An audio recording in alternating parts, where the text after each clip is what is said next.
कायदाबाद के करीब सुक्खन नदी का बंद टूट गया। मारवी गोट मदीना टाउन के मुताबिक घरों में पानी दाखिल हो गया। कराची की कई आबादियों में अब भी बारिश का पानी मौजूद।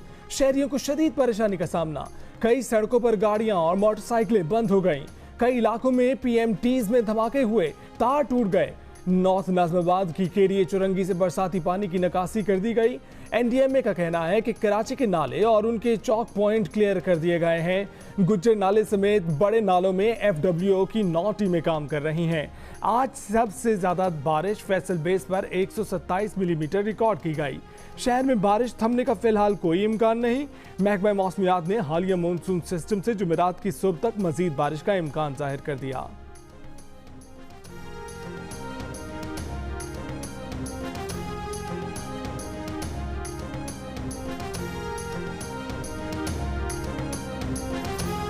मूसलाधार बारिशों के बाद सैलाबी रैलों ने कराची को डुबो दिया।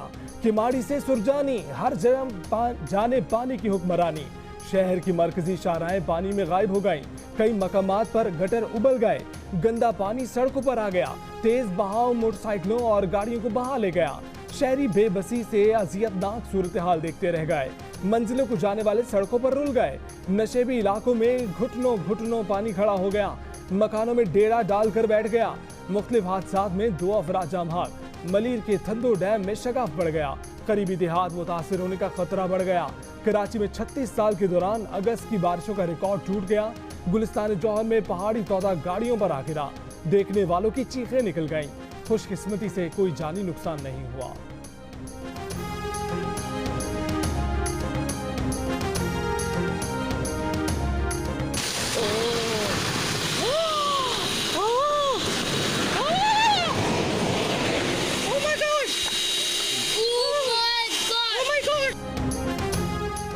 ISPR ने कहा है कि हालिया बारिशों से कराची के मुतादिद इलाके शदीद मुतासिर हुए। बारिश के बायस लठ और थद्दो डैम ओवरफ्लो हुए। मुतासरा इलाकों में आर्मी की टीमें सिविल इंतजामिया के साथ मसरूफ़ अमल हैं। लठ और थद्दो डैम ओवरफ्लो होने से नॉर्दर्न बाईपास और मलीर नदी में सैलाबी सूरत हाल है। पाक आर्मी और रेंजर्स की 70 टीमें सिविल इंतजामिया की मुआवनत कर रही हैं। आर्मी की टीमें कायदाबाद की मुतासरीन को महफूज मकामात पर मुंतकिल कर रही हैं कि इलेक्ट्रिक का ग्रिड बचाने के लिए आर्मी की टीमें मेहरान नाले पर सरगर्म हैं। हैदराबाद में तूफानी बारिशों ने तबाही मचा दी। शहर में निकासी आब का निजाम दरहम बरहम। अंडरपास में पानी भर गया। सड़कें नदी नालों में तब्दील हो गईं। घरों में पानी दाखिल हो गया। कई अस्पतालों के अंदर और बाहर 3-3 फीट पानी जमा हो गया। लतीफाबाद कासिमाबाद के नशेबी इलाके ज़ेरे आब आ गए। कई इलाकों में रात में मुअत्तल होने वाली बिजली अब तक बहाल न हो सकी। महकमा मौसमियात के मुताबिक हैदराबाद में 139 मिलीमीटर बारिश रिकॉर्ड की गई। आज भी वक्फे वक्फे से बारिश का इम्कान है। सिंध के शहरों डिग्री बदीन, मीरपुर खास, दादू, नौशहर फेरोज, पड़ीदन, सजावल में भी बादल जमकर बरसे। शदीद बारिश के बायस झमपीर रेलवे स्टेशन पर खड़ी मुसाफिर ट्रेन पर दरख्तान गिरा। हैदराबाद रेलवे स्टेशन पर ट्रैक पानी में डूब गया। ट्रेनों की आमदरफ्त में ताखीर। 3 ट्रेनों को रोक लिया गया।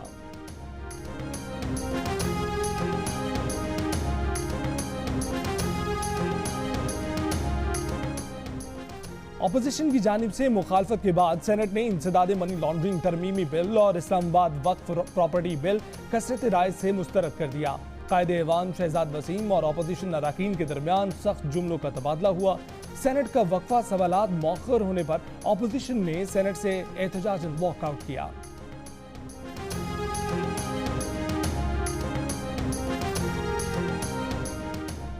वज़ीर आज़म इमरान खान ने कहा है कि खुद गर्ज अपोजिशन रहनुमाओं का ज़ाती मुफाद मुल्की और कौमी मुफाद से मुतसादिम है। अपोजिशन के गिर्द एहतसाब का घेरा तंग हो रहा है। अपनी करप्शन की रकम बचाने की कोशिश में अपोजिशन पार्लियामान की कार्रवाई की राह में रुकावट बन रही है। अपोजिशन ने पहले कोरोना से निपटने की हुकूमत की मौसर हिकमत अमली की राह में रुकावटें डाली। अब FATF की ग्रे लिस्ट से निकलने की पाकिस्तान की कोशिशों को साबुताज करने की कोशिश कर रही है। अपनी लूट मार को बचाने के लिए अपोजिशन जमहूरियत के पर्दे के पीछे छुपने की कोशिश कर रही है। अपोजिशन हुकूमत को धमकियां देती रहती है कि NRO नहीं दिया तो हुकूमत गिरा देंगे। चाहे कुछ भी हो जाए, मेरी हुकूमत किसी किस्म के NRO की इजाजत नहीं देगी। मुल्की कर्जे में 4 गुना इजाफा। मईशत को तबाह करने वालों को मुशर्रफ ने NRO दिया। अब मजीद कोई NRO नहीं होगा।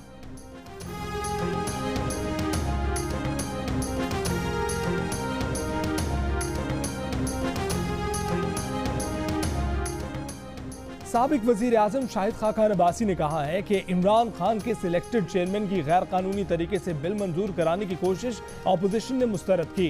चेयरमैन सेनेट ने तमाम पार्लिमानी कायदे कवानीन की खिलाफ वर्जी करते हुए राय शुमारी कराई, जिसे अपोजिशन ने मुस्तरद कर दिया। ऐसे बिल हुकूमत दोबारा लाई तो फिर मुस्तरद करेंगे। असल में एनआरओ सिलेक्टेड, करप्ट और नाअहल वजीर आजम मांग रहा है, जो अपोजिशन उसे नहीं देगी। पीपल्स पार्टी की शरी रहमान ने कहा कि पहले इकोनॉमिक टेररिज्म का बिल लाने पर हमने एतराज किया तो हुकूमत ने वापस ले लिया। अब एक और बिल ले आए हैं जिसमें पुलिस और तहकीकाती इदारों को बगैर वारंट की गिरफ्तारी के इख्तियार देने की कोशिश की थी।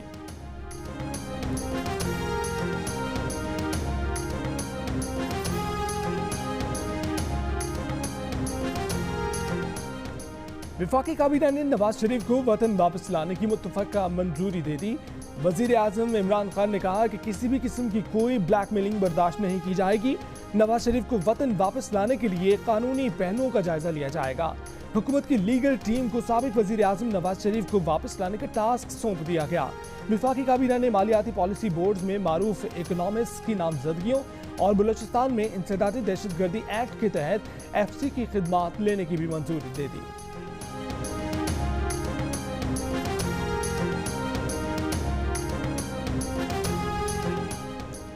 शिकायतों और तहफ़्फ़ुज़ात के बाद मौलाना फजल रहमान से सदर मुस्लिम लीग नून शहबाज शरीफ की मुलाकात। अपोजिशन लीडर ने कहा कि मुकम्मल इत्तफाक है कि पार्लियामेंट के अंदर और बाहर की जमातों को इकट्ठा करके मुशावरत को आगे बढ़ाएं। APC भी होगी। सरबराह JUI मौलाना फजल रहमान का कहना है कि पहले अपोजिशन की छोटी जमातों में मुशावरत होगी, फिर मुस्लिम लीग और पीपल्स पार्टी से राब्ता किया जाएगा। तकसीम और यकसुई का फुकदान पाकिस्तान और अवाम के लिए मुफीद नहीं। तहफ़्फ़ुज़ात और शिकायतें दूर करके मुश्तरका और मुस्तहकम हिकमत अमली बनाना होगी।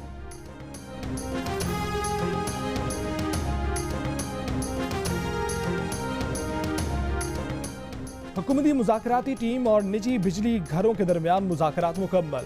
ज़राए के मुताबिक निजी बिजली घरों से मुज़ाकरात के नतीजे में अगले 7 से 10 साल में 675 अरब रुपए की बचत होगी।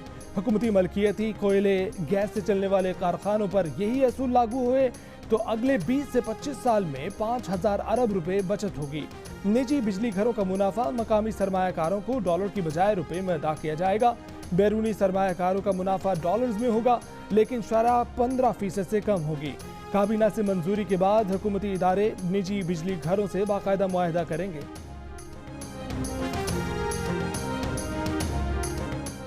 वज़ीर आला पंजाब उस्मान बुज़दार से मुस्लिम लीग नून के रुकन पंजाब असम्बली अशरफ अंसारी की मुलाकात। वज़ीर आला के हल्के के मसाइल जल्द हल करने की यकीन दहानी।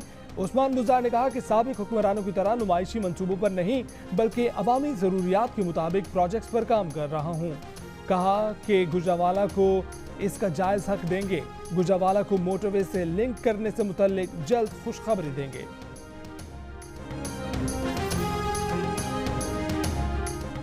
पंजाब में स्कूल खुलने पर एक क्लास के तमाम बच्चे बैक वक्त नहीं आएंगे। क्लासेस डबल शिफ्ट में होंगी या बाकी तालिबे इल्म दूसरे रोज आएंगे। टीचर्स का कोरोना टेस्ट लाजमी होगा। टीचर्स 3 दिन पहले का टेस्ट साथ लाएंगे।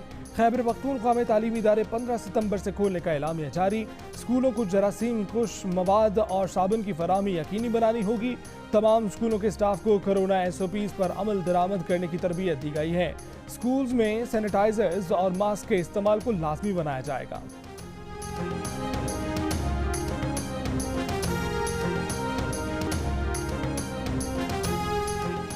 अफगान तालिबान के वफ्द की मुल्ला बिरादर की सरबराही में वज़ारत ख़ारजा आमद। वज़ीर ख़ारजा शाह महमूद कुरैशी ने अफगान तालिबान के वफ्द का खैर मकदम किया। तालिबान वफ्द वज़ीर ख़ारजा को तालिबान अमेरिका मुआहिदे पर अमल दरामद के बारे में आगाह करेगा। अफगान तालिबान वफ्द हुकूमत की दावत पर पाकिस्तान आया है। कोरोना लॉकडाउन के बायस 2 माह के दौरान 76% अफराद ने किसी शादी की तकरीब में शिरकत नहीं की। गैलप सर्वे के मुताबिक 24% अफराद ने शिरकत का कहा। सबसे ज्यादा शिरकत का रुझान 39% खैबर पख्तूनख्वा में रहा। शिरकत करने वालों में से 71% ने कहा कि तकरीब में किसी SOPs पर अमल दरामद नहीं किया गया।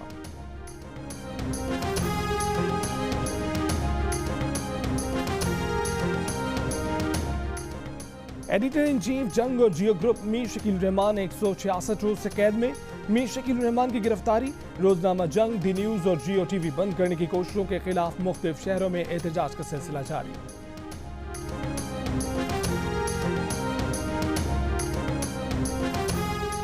बरतानिया भर के इमाम बारगाहों में कोरोना एसओपीज के साथ मुहर्रमुल हराम की मजालिस का सिलसिला जारी।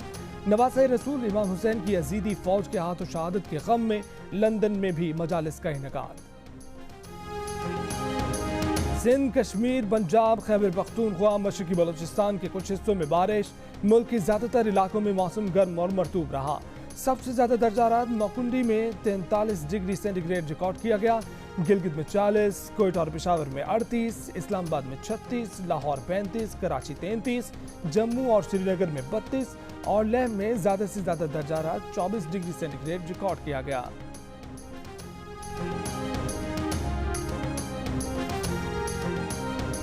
पाकिस्तान और इंग्लैंड के दरमियान साउथहैम्पटन में होने वाला तीसरा टेस्ट मैच ड्रॉ हो गया। पाकिस्तान ने दूसरी इनिंग्स में 4 विकेट पर 187 रन बनाए। बाबर आजम 63 रन के साथ नाकाबिल शिकस्त रहे। इंग्लैंड के 583 रन के जवाब में पाकिस्तान पहली इनिंग्स में 273 रन बनाकर आउट हो गई थी। इंग्लैंड ने 3 टेस्ट की सीरीज 1-0 से जीत ली।